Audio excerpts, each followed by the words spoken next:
அம்மாபாத் எல்லா புகழும் புகழ்ச்சியும் நம்மை படைத்த ரப்புல் ஆலமீனுக்கே உரித்தாக. நாம் தினந்தோறும் பார்க்கும் வானத்தை நாம் எத்தனை நபர்கள் அதை சிந்தித்து பார்க்கின்றோம்?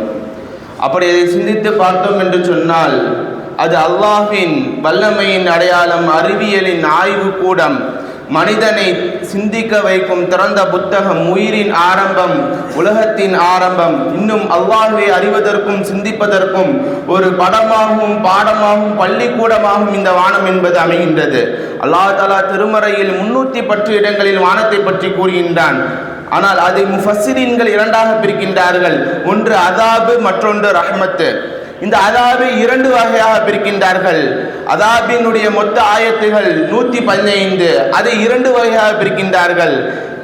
ஒன்று நடந்துவிட்ட அதாபு, 45 ஆயத்துகள் நடந்துவிட்ட அதாபை பற்றி பேசுகின்றது. அதாவது ஹுவல்லதி அன்ஸல மினஸ் ஸமாஇ மாஆ ஹிஜாரம் மின் சிஜ்ஜீன் ஹிஜாரத்தம் மின் சிஜ்ஜீன் வம்மா ஆது ஃபஹ்லிகு பிரீஹின் சர்சரின் ஆத்தியா.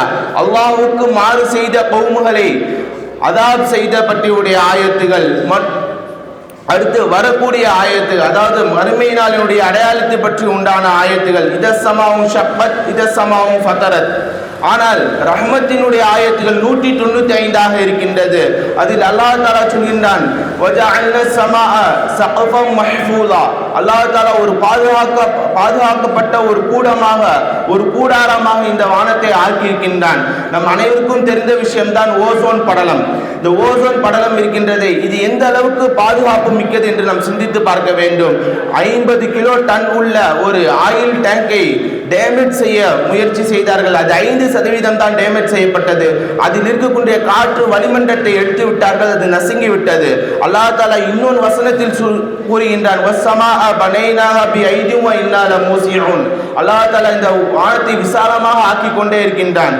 அப்பொழுது எந்த அளவுக்கு அது விசாலமாக ஆகின்றதோ அந்த அளவுக்கு இது இந்த ஓசோன் படலம் என்பது மிக கடினமாக ஆகும். அதுதான் அல்லாஹ் தஆலா திருமறையில் சொல்றான், ஸக்ஃபன் மஹ்ஃபூலா என்று சொல்கின்றான். அது மட்டுமல்ல, சூரியன் ஒளி கதிர்கள் நம் நேராக பட்டோம் என்று சொன்னால் அது நமக்கு அதாபாக ஆகும். ஆனால் நமக்கு ரஹ்மத்தாகவும் ராஹத்தாகவும் ஆகின்றது. அது மட்டுமல்ல, உயிரினங்கள் அனைத்தும் உடல் சத்தாக மாறுகின்றது இந்த சூரிய ஒளி.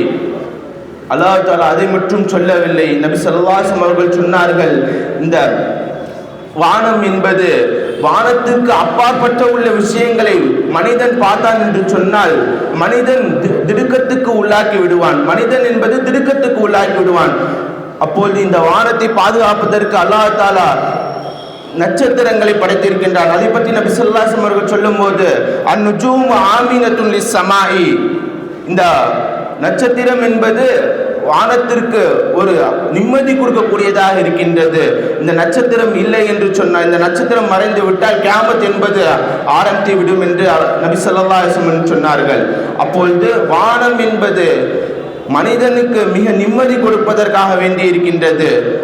அது மட்டுமல்ல, இந்த வானம் என்பது இல்லை என்றால் காற்று என்பது இருக்காது. காற்று என்று இல்லை என்றால் மனிதன் உயிர் வாழ்வது சிரமமாகிவிடும். அப்பொழுது உயிரினுடைய ஒரு ஆரம்பமாக இருப்பது வானம்தான். இன்று அறிவியல் ஆய்வாளர்கள், நாங்கள் வானத்தில் இருந்து பிளாக் ஹோல் என்ற ஒரு கருப்பு வட்டத்தை நாங்கள் கண்டுபிடித்து விட்டோம், இது குர்ஆனில் இல்லை என்று சில நபர்கள் சொன்னார்கள். ஆனால் குர்ஆனில் இருக்கின்றது. ஃபலா உக்ஸிமு பில் குன்னஸ் அல் ஜவாரில் குன்னஸ். இது அல்லாஹ் தஆலா நேரடியாக சொல்லவில்லை, ஆனால் மறைமுகமாக சொல்லியிருக்கின்றான்.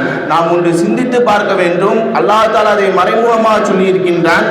இன்று நமக்கு தேவையில்லாத விஷயங்களில் அவர்கள் நாம் கண்டுபிடித்து விட்டோம் என்று சொல்கின்றார்கள். ஆனால் அசலில் அது நமக்கு தேவையில்லாத விஷயம்.